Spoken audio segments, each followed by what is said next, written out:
Hello, everyone. Welcome to the Triangles Meditation Group. Today is July 11th, 2022. And as we do each week, let's begin with a brief moment of silence to link with the worldwide group, followed by a sounding of the noontime recollection.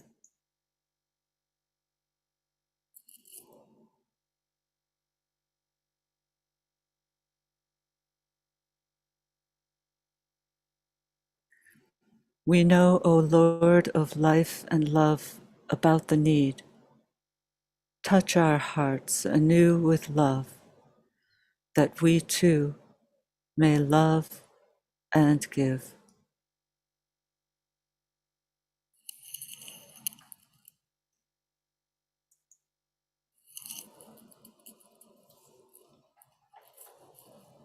Today we're working in the preparatory days towards the Cancer full moon, which occurs here in New York at 2:37 p.m. on Wednesday.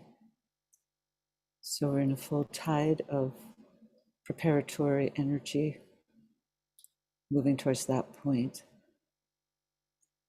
So it's a beautiful time to be able to work together in our webinar. So as we do each week, we have a twofold purpose in coming together. Our first and important purpose is to introduce the work of triangles to people who are new to it and to aid them in the forming of triangles. And if you'd like to find out more information about this work, you can go to our website, triangles.org. It's really a simple planetary service that began in 1937, and so it's been in establishment for many, many years, and therefore it's anchored, but it always needs new members, new life, in order to become more potent in its work, which is the work of reconfiguring the planetary network. And so we also come together each week to provide a platform for people who are new to triangles, people who are already members of triangles, to participate in a meditative visualization in the support and strengthening of the planetary network.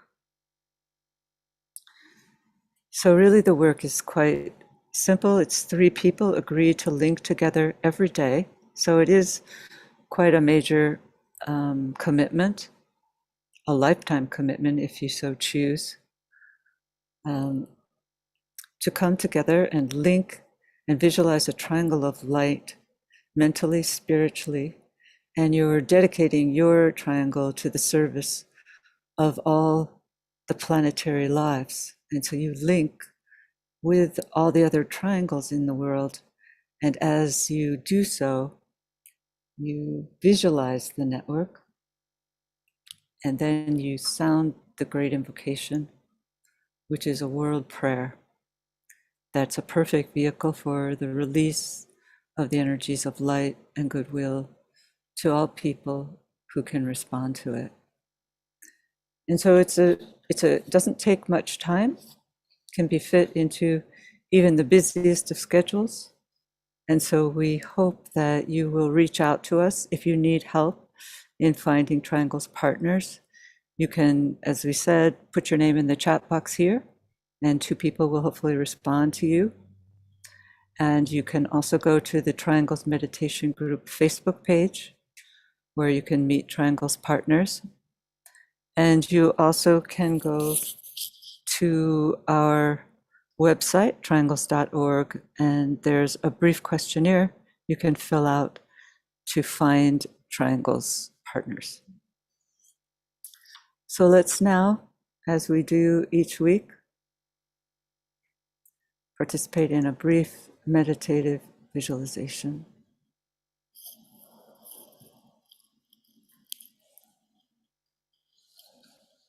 Let's visualize the planet as a sphere of lighted energy,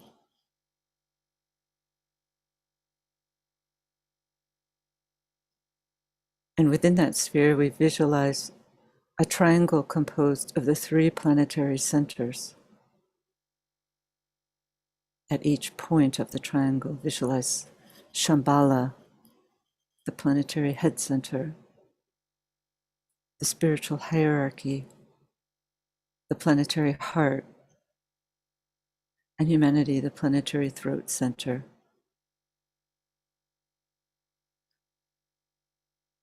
Visualize these 3 points moving around the triangle, merging and blending.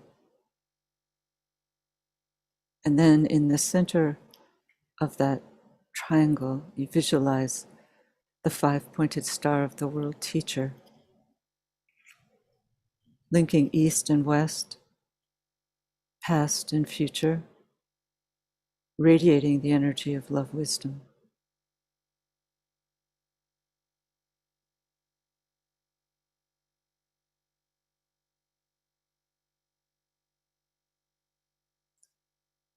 At each point of the star, the sphere of his activity, stands an outpost of his consciousness, the 5 planetary centers.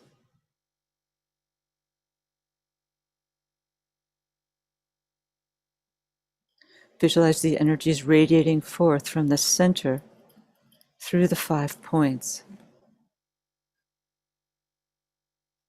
Visualizing these planetary centers as a great star. London, Darjeeling, New York, Geneva, Tokyo.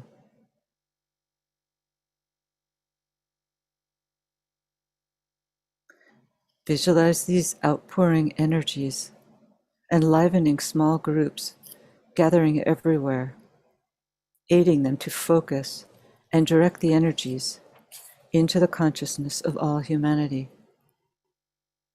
solving its problems, creating right human relations, restoring peace on earth.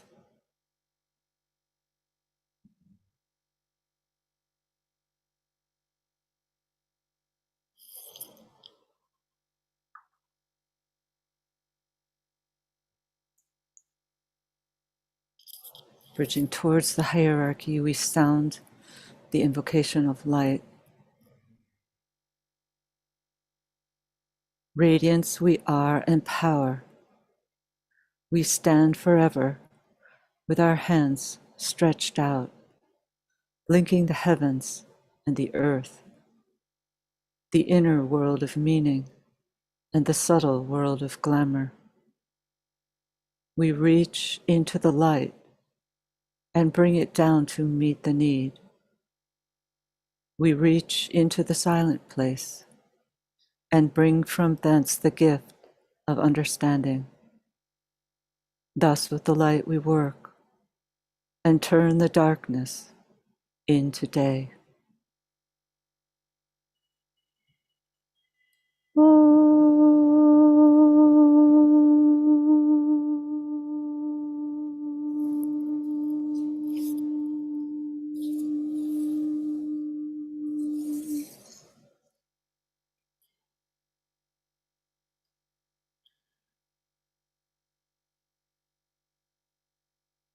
Thank you. So just to remind everyone, Lucis Trust in New York will be having our full moon meditation meeting for Cancer full moon tomorrow evening, Tuesday, July 12th at 6 p.m. And I do believe that the London meeting will be the following day, following evening on Wednesday. And just to remind you, the full moon occurs at 2:37 p.m. on Wednesday afternoon in New York time. And after the meditation today, we have a special guest, Francis Donald. He'll be presenting a 2-part presentation. This week, will be the first part, which will be primarily the actual presentation.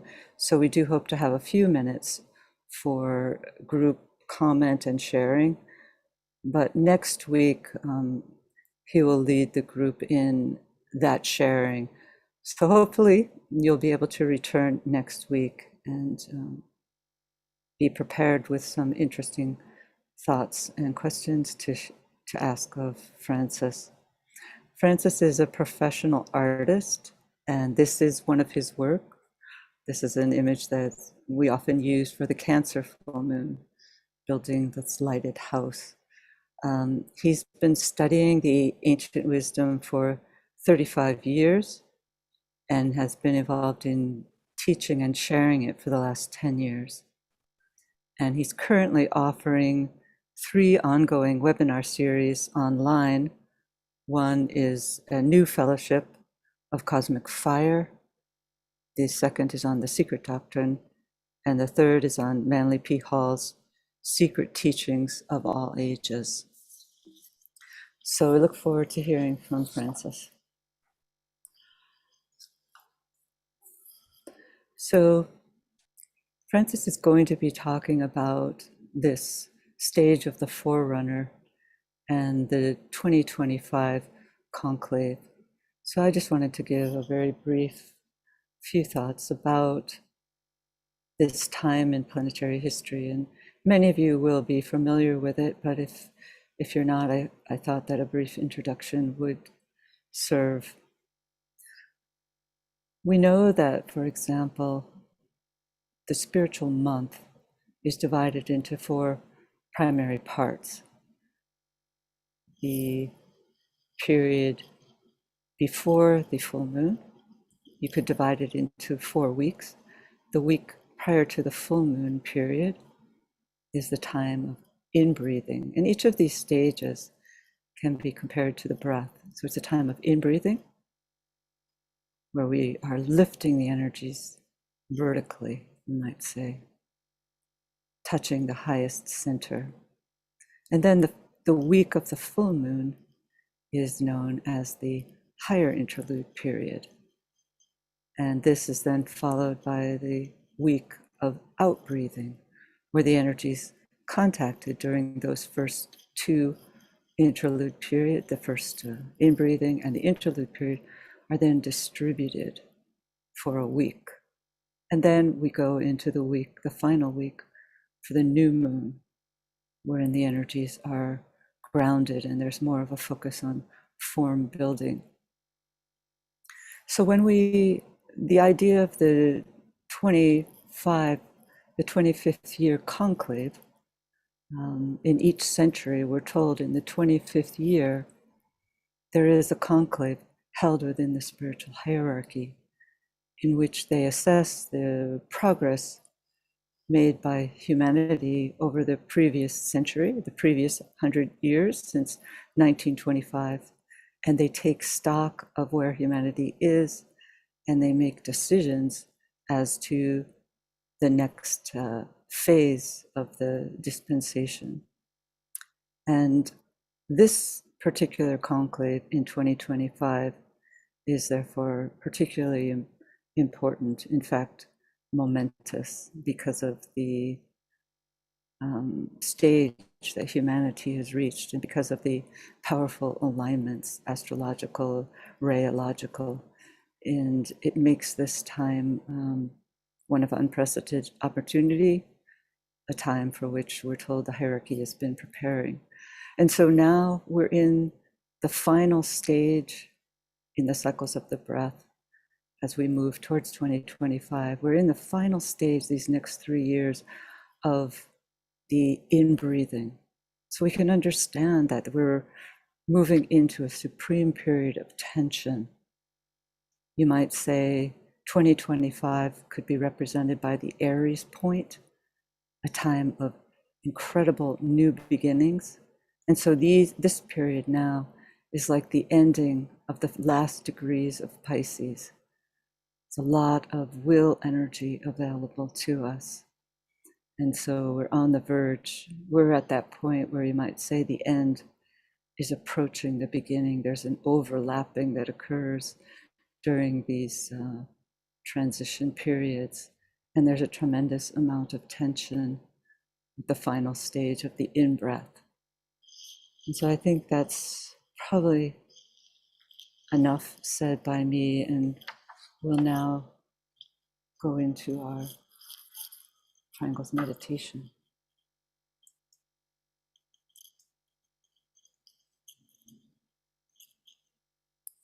Let's come together, integrating as a group upon the mental plane.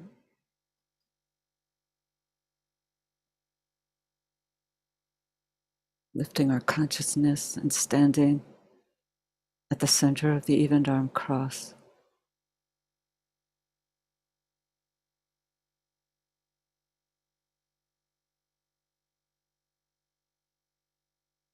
And we link in thought as a soul, a point of love and light with all those people throughout the world who are working within this triangles meditation group.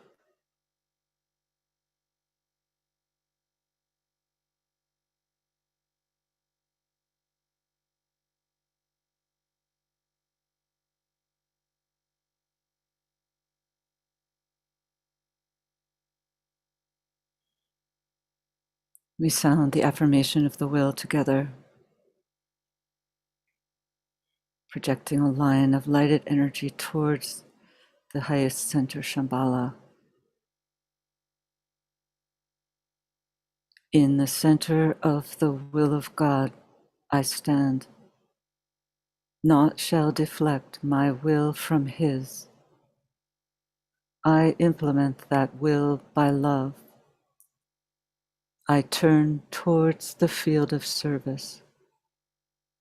I, the triangle divine, work out that will within the square and serve my fellow men.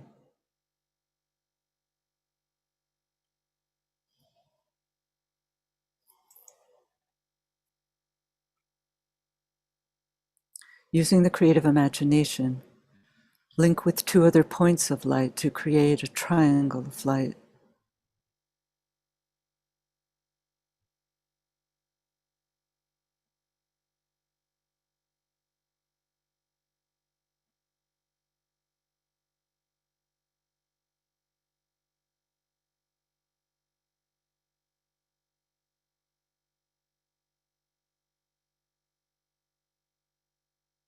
Visualize the triangle in which you are working as an essential part of the radiant worldwide triangles network.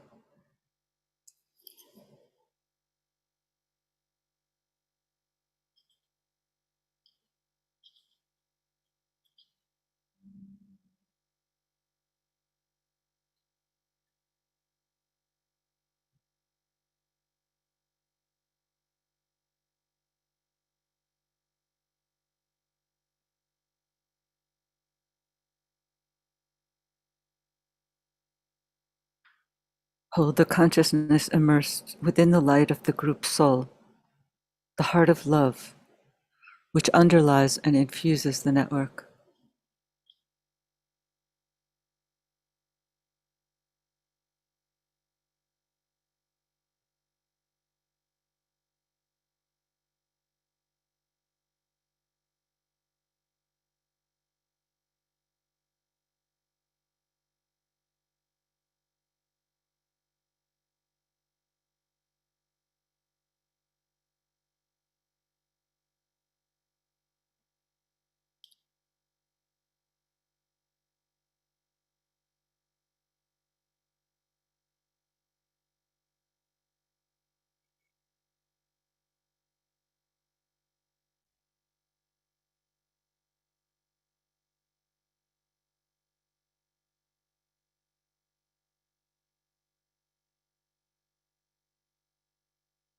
Now lift the consciousness to the world teacher, who stands at the heart of love, at the center of the spiritual hierarchy, and at the heart of each triangle.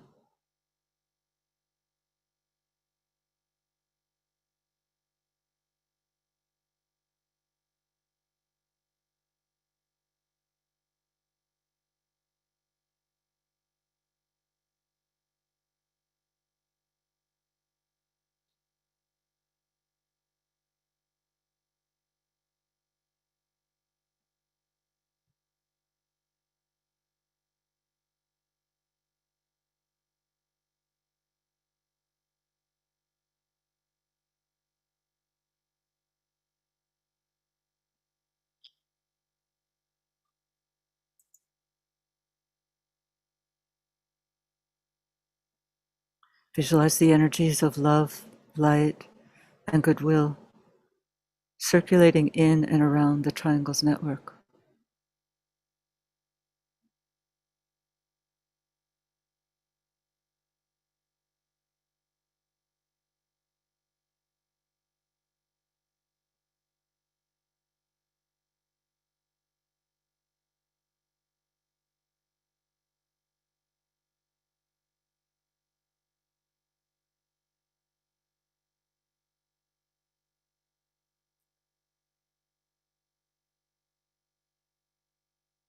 Visualize these energies unifying and eliminating all divisions within humanity, healing and transforming human consciousness, establishing right human relationships.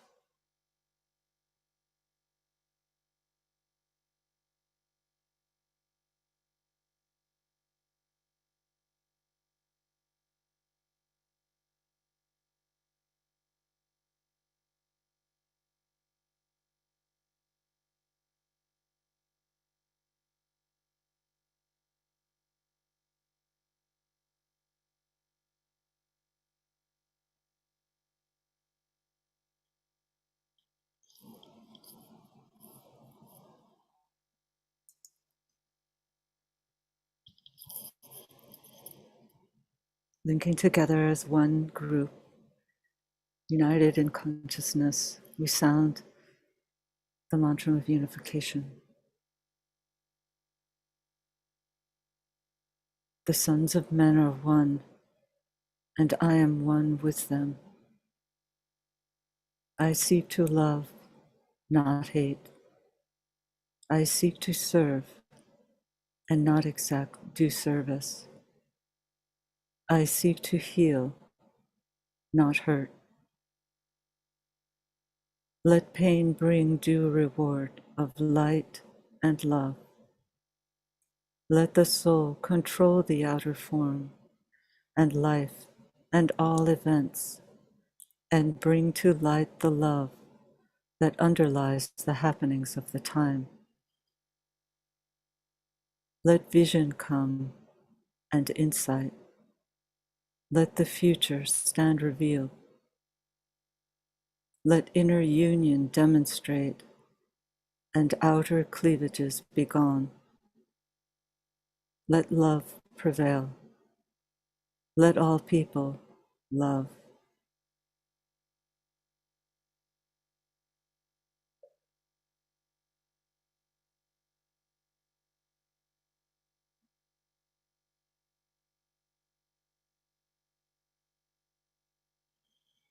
Visualize the whole planet alight with triangles.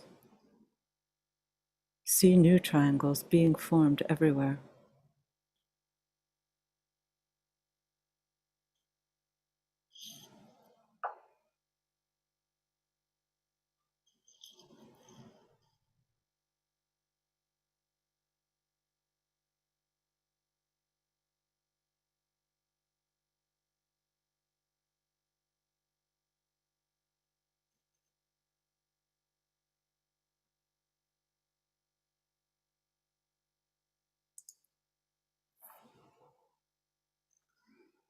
Distribution. Sound the great invocation, silently or aloud.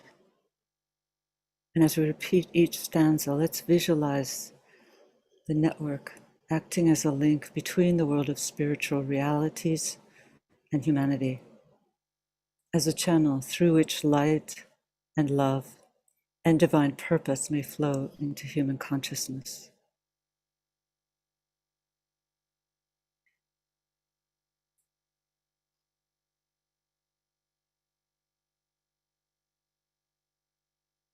From the point of light within the mind of God, let light stream forth into human minds. Let light descend on earth. From the point of love within the heart of God, let love stream forth into human hearts. May the coming one return to earth. From the center where the will of God is known, let purpose guide all little human wills, the purpose which the masters know and serve.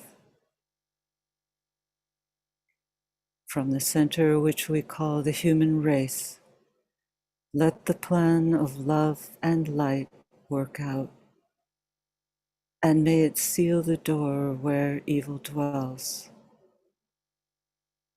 Let light and love and power restore the plan on earth.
Thank you, everyone, and welcome, Francis. Thank you. Thank I'd you, like to Kathy. thank you. Welcome. Look forward to hearing from you. I'm very happy to be here. Okay, I will share my screen.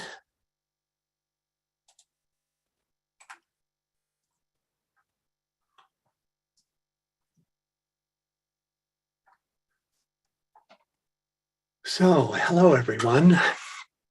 Welcome to this talk on the stage of the Forerunner and the 2025 Conclave. This session will be mostly a presentation. Our second session will be an open discussion. It won't just be question and answer, but it'll be an open discussion on the ways that we can, during these last few years of the stage of the Forerunner, help prepare humanity for the 2025 Conclave. We'll be using the three recognitions that DK describes as necessary for humanity to come to at that time. So next time we'll be looking at that. So, but first, during this session, a bit of background. Every 100 years, on the 25th year of the century, there is a great assembly of the hierarchy. By the way, the pictures are just used to mark the eras. Sometimes they are more hierarchical than other times, but they are used primarily to mark the time period. These conclaves of masters, almost certainly overseen by the Christ, determine the agenda for hierarchical impression on humanity for the following century. I was surprised to learn that only a few of the members of the hierarchy have reached the stage of development that actually allows them to be part of these councils. A master's inclusion is, at least in part, determined by their ability to respond to the intoning by Sanat Kumara of what DK simply describes as an O. It is this sound sent forth every 100 years that gathers together those masters capable of responding into the council. There's also a council held on the 75th year of each century, which plants the seed for the conclave that follows. The purpose of all these hierarchical gatherings was and is to stimulate human consciousness.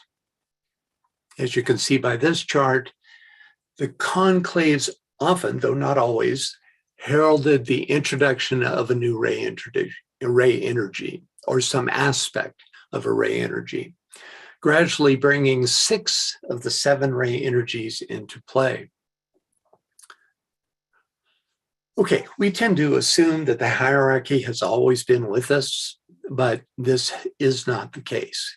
DK tells us that, quote, when the hierarchy withdrew behind the separating curtain in Atlantean times, it marked the beginning of an interlude of darkness, of aridity, and a cycle of, quote, blank abstraction, which persisted in its crudest form until 1425. That's the time of the first conclave. And since then has sensibly lightened until we reach the year 1925. Unfortunately, we don't have time to look at the earlier conclaves, but that's okay. 1925 was a momentous conclave during which 3 great potencies were released, all in preparation for the conclave coming in less than 3 years.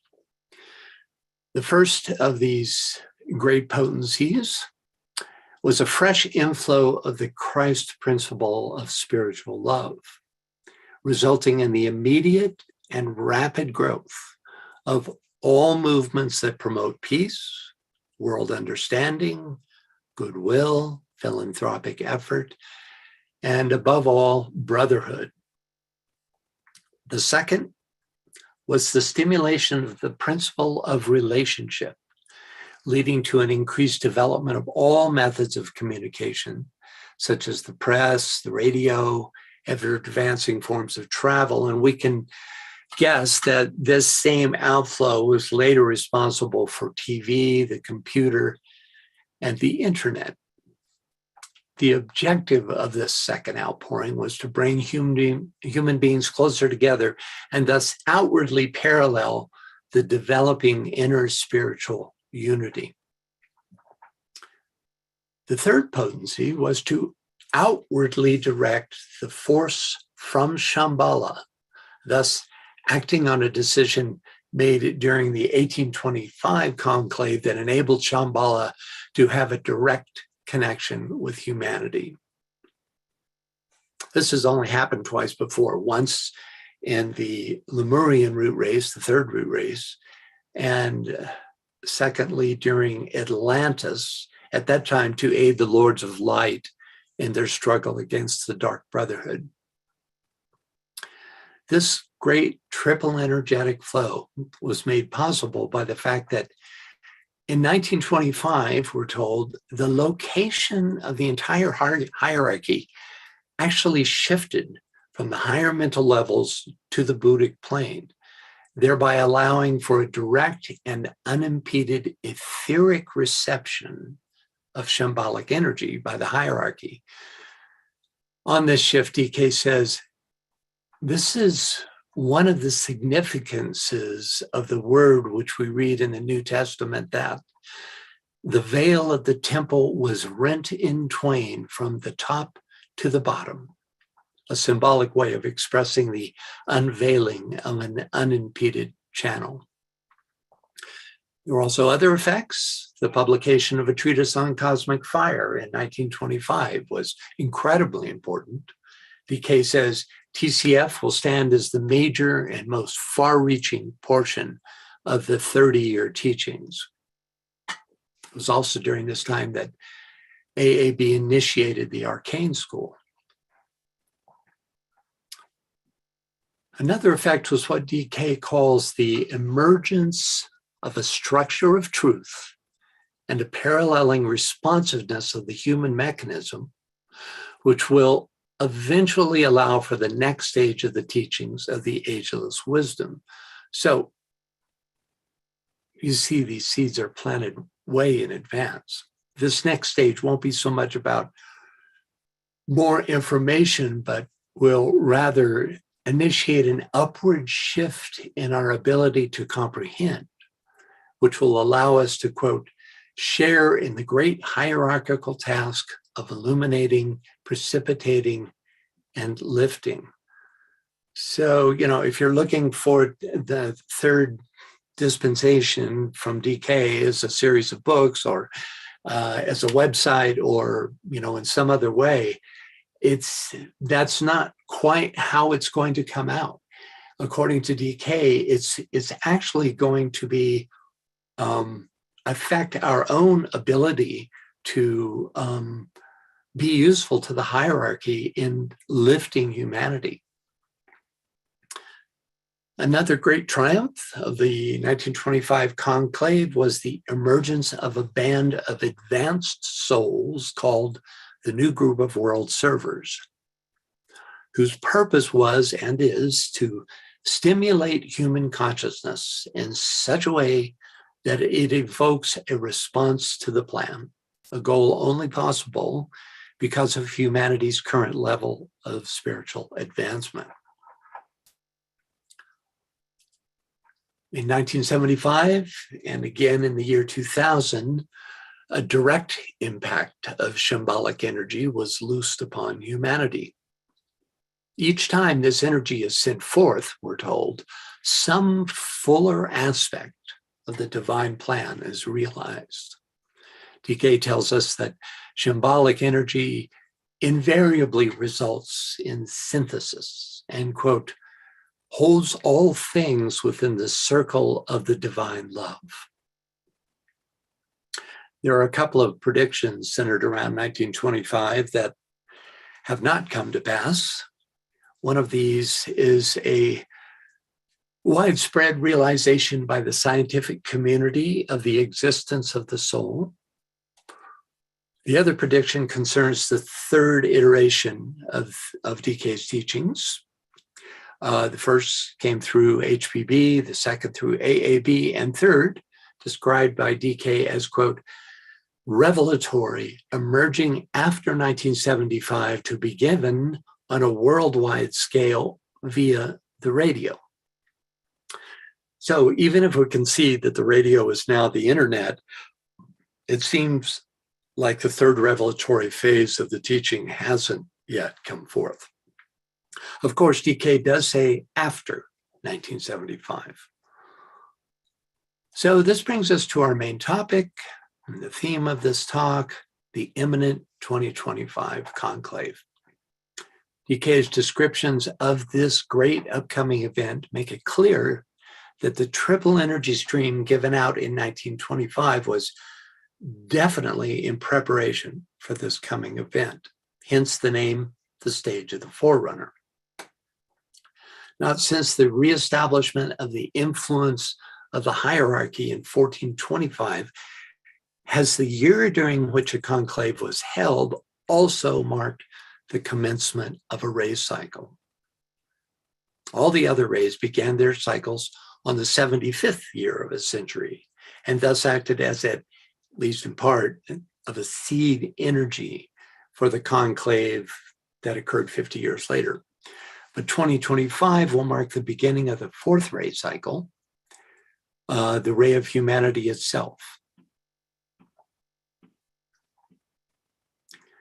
Though we're told it will only come slowly into manifestation, this will bring into activity the sixth of 7 rays, leaving only the first ray out of manifestation. The idea of a manifested sixth energized by a hidden seventh is found throughout the ageless wisdom and mythology and can be illustrated in sacred geometry both through the six-pointed star and the cube, with the 6 faces of the cube representing a vehicle of manifestation for the hidden one at the center. 6 manifest rays, 1, appropriately the first, unmanifest. We find the linear version of this in the way DK illustrates the subplanes of the cosmic physical plane in TCF, with the uppermost subplane representing the unmanifest source of the 6 manifesting planes beneath it. A study of the conclaves and the intermediate periods between them suggests that the influence of these ray cycles not only determines the nature and quality of the conclave's agenda and subsequent outpouring, but also that these ray potencies are algorithmically cumulative, which suggests that the 2025 conclave will be the most potent single dispensation of them all, as mentioned by Kathy. This is in part true because when a ray is in manifestation, the ashrams associated with that ray are able to more effectively influence humanity. Thus, in 2025, there will be more ray and sub-ray ashrams influencing humanity than at any time in history. All this sets the stage for the externalization of the hierarchy, which in his book of the same name, DK predicts will begin or to occur in 2025. Okay, the fourth ray will begin its cycle, bringing with it certain inevitable changes, and the conclaves of 2025 will take place. But what is decided there will, at least in part, be determined by humanity's ability to come into awareness of what DK calls required recognitions during the stage of the Forerunner, of which there are only just under 3 years remaining. So, because it goes right to the heart of our subject, let's read about these 3 recognitions directly from DK. Sorry about the long quote, but this really will be the heart of this presentation and the heart of our discussion next time. And actually, the way time's going, maybe we'll be getting into it a little bit this time. Okay. Above everything else required at this time is a recognition of the world of meaning, a recognition of those who implement world affairs and who engineer those steps which lead mankind onward towards its destined goal, plus a steadily increased recognition of the plan on the part of the masses. These 3 recognitions must be evidenced by humanity and affect human thinking and action if the total destruction of humankind is to be averted. They must form the theme of all the propaganda work to be done during the next few decades until the year 2025. A brief space of time indeed to produce fundamental changes in human thought, awareness, and direction, but at the same time, a quite possible achievement, provided the new group of world servers and the men and women of goodwill perform a conscientious task. Evil is not yet sealed.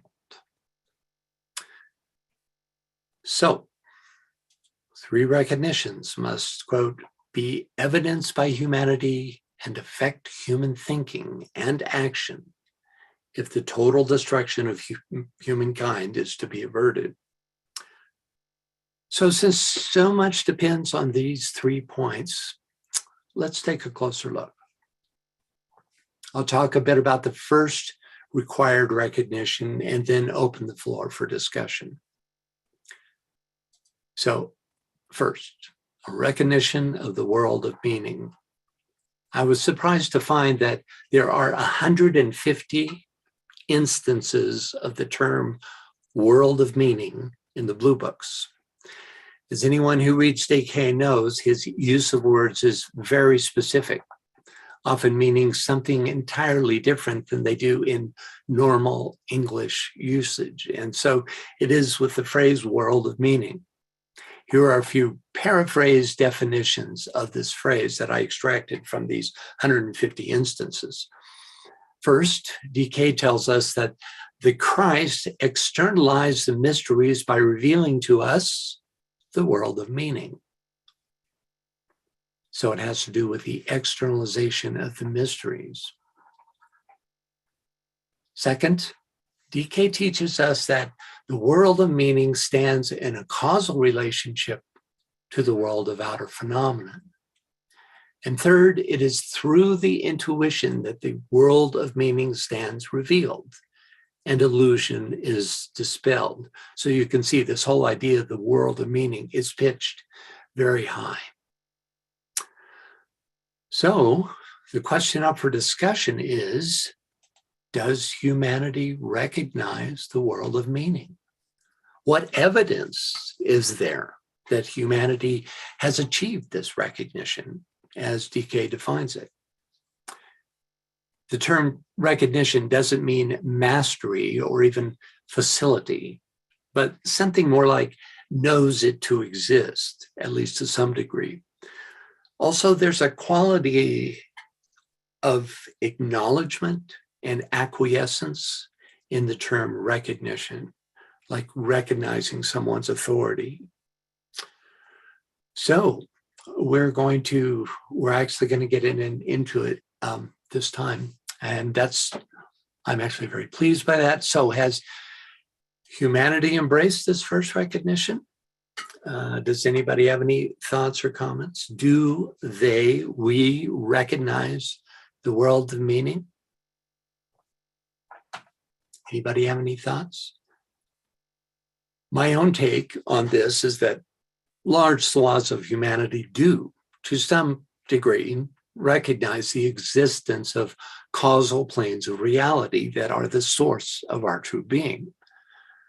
Most wouldn't use these words, and they may not even be able to articulate the nature of their recognition, but it nonetheless exists as a guiding influence in their lives. Any thoughts about this? Francis, Joshua has his hand up, so okay, Joshua? Francis. Hey. Thanks for the talk so far. It's been interesting. Good. What occurs to me when you're asking this, there's this YouTube channel called, I think, Rebel Wisdom. I might be forgetting the name, but they often talk on there about sort of the meaning crisis and things breaking down, the old way people thought of things, institutions losing trust, and so. Mm-hmm. At least in that sector, and maybe with conversations regarding the intellectual dark web, there is this sense that there is meaning out there, and that the forms, people, institutions aren't necessarily capturing it. Yeah. Well, it's certainly in recognition of all that is out of kilter with the world of meaning is often the first step towards sensing that there is indeed a world of meaning that is, I think of that part of the Great Invocation, the restoration of the plan, may the plan be restored, that quality. And that is, could be worded, could the world of meaning once again be known and practiced by humankind, right? There's also, literally millions of groups that do that do service to humanity, but often they're very exoteric, and they don't necessarily recognize and hold that there is an inner plane or an inner world of meaning. But,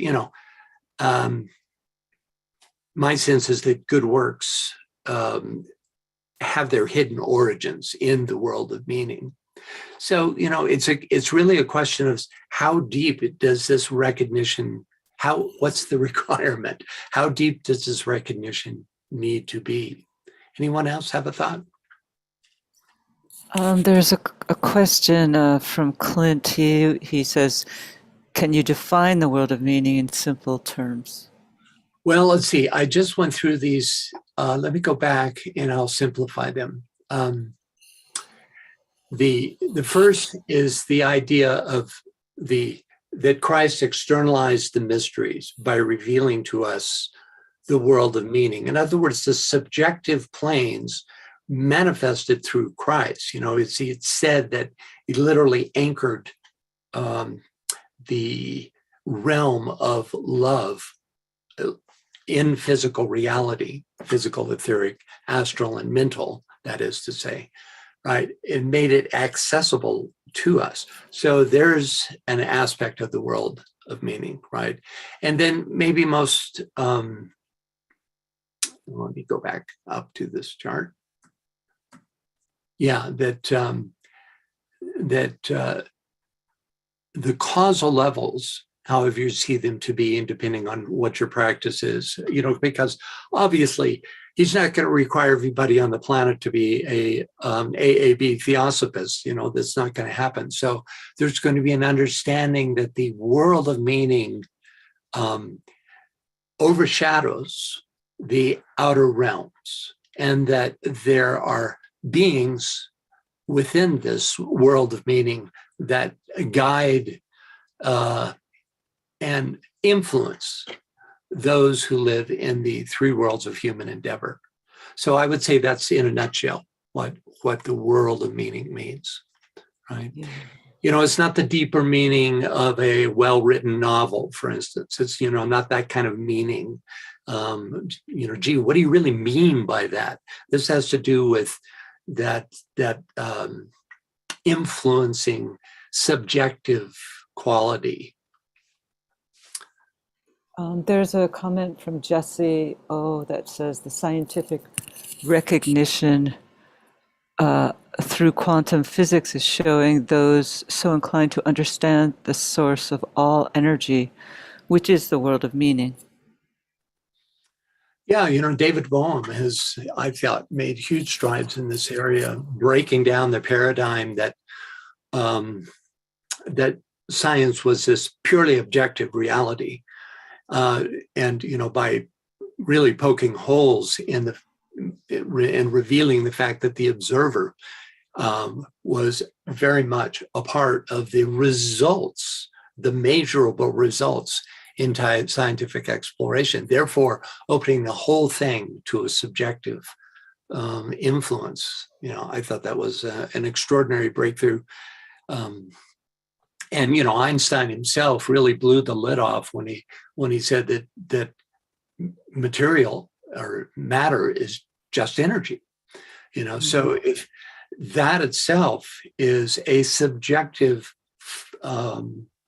determining force for our existence, right? Anybody, any other thoughts about this? Yeah, there's Lois writes, in so many people there is a whispering to do right for all humanity. I think that's right. In other words, it may not be framed in a structure like we do, those who study the works of DK. We have so much structure around how this manifests, right? But it nonetheless is a guiding principle within. It's like there's an impress that affects one's consciousness, right? And influences us. And I think, we have to hope that fulfills this requirement of an orientation towards the world of meaning, right? Pam writes, could the radio have to do with the intuition, piercing the rain cloud of noble things and bringing it down as thought forms and then broadcasting them? Yeah, wouldn't that be nice if that was actually, a physical, that there was a physical way in which the intuition could be, quote unquote, broadcast.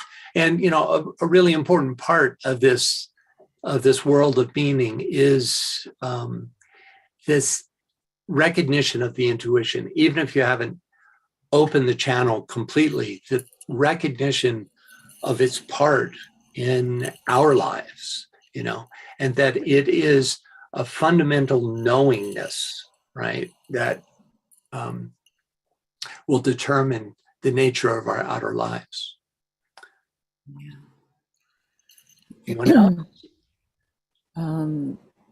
Sam writes that the UN has said that I believe it was 85% of the planet believes, wants to help the environment, and that shows we're more concerned about something greater than just ourselves.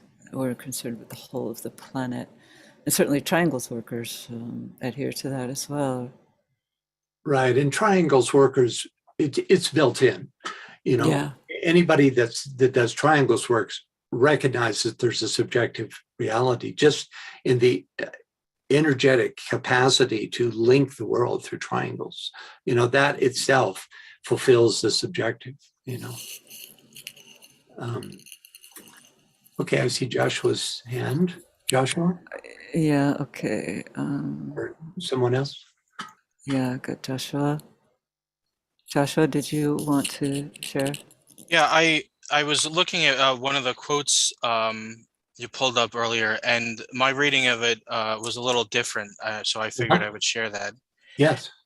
From externalization of the hierarchy, page 530, my reading of it is not that he says that stage will begin in 2025, but that the date for that stage will likely be set during that conclave in that year. Yeah, there's a gradual unfolding. The 2025 really just initiates the process. You're right. I read that material as well. So if I suggested in my presentation otherwise, that's not what I meant to say. It's not. There's nothing. You won't wake up the next morning after the Waisak moon on 2025 and to an entirely new world, but there will have been the instituting of a great outflow of energies, right? But that's what I mean is that he says the first stage of the externalization won't necessarily start in 2025, but he indicates that it will likely be decided when it will start. Yeah, at that conclave. Yeah, but the planting of the seed and the emanation of the energies always precedes any externalization. And you're right. He says that the externalization happens in 3 phases, and we'll get to that. And they do happen sometime later, and they themselves are dependent on meeting the circumstances beforehand. Each one is dependent on the previous stage, and so it could take some time. After all, this is, the Aquarian age towards which all this is pitched begins fully without Piscean influence in 2117. So we can assume that there's going to be a transition that is initiated by this conclave. Thank you for that, Joshua. James writes, it could be said that the world of meaning is reflected by humanity as we strive for and more fully express right freedom. Oh, I think so too. Yeah.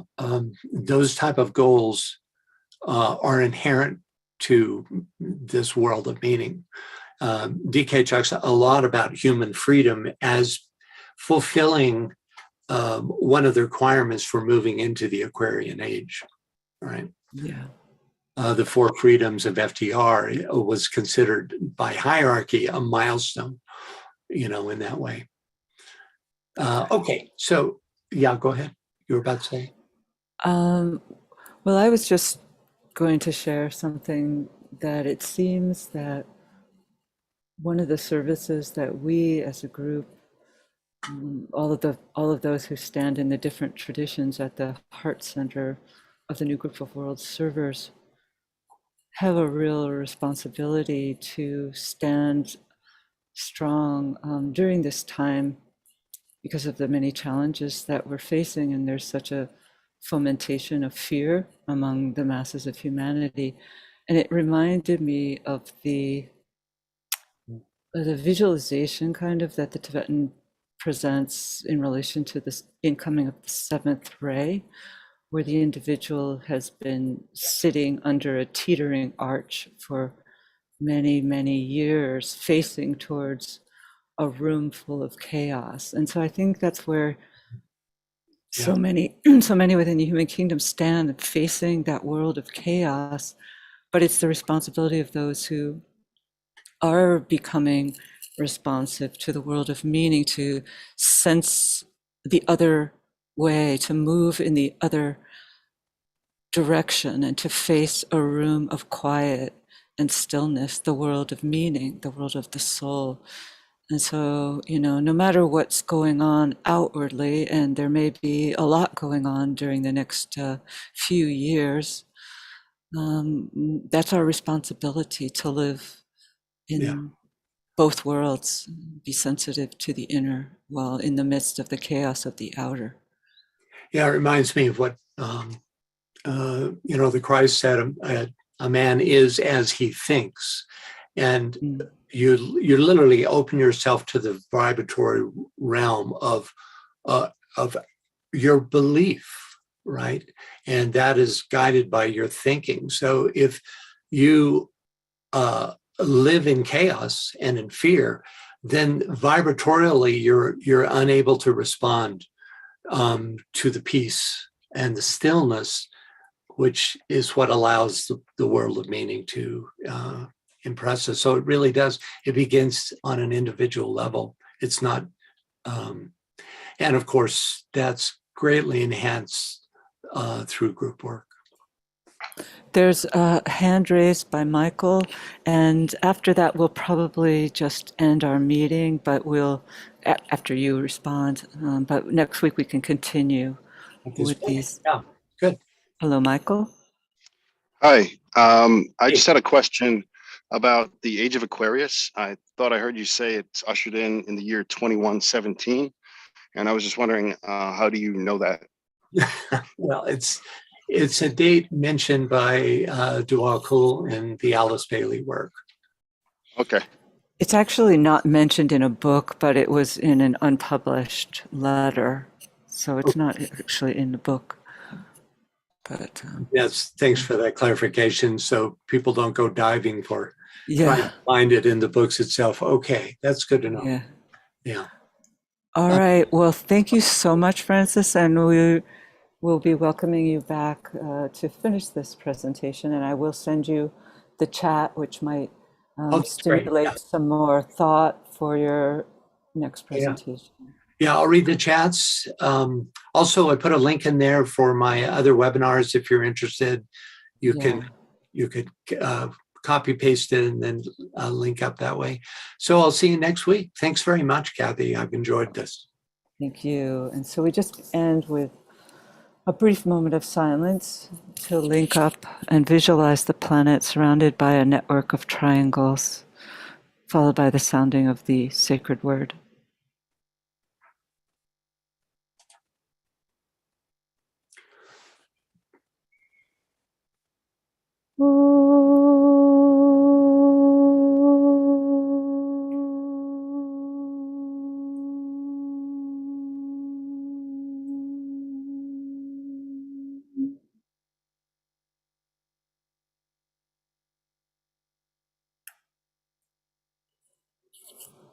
Thank you, everyone.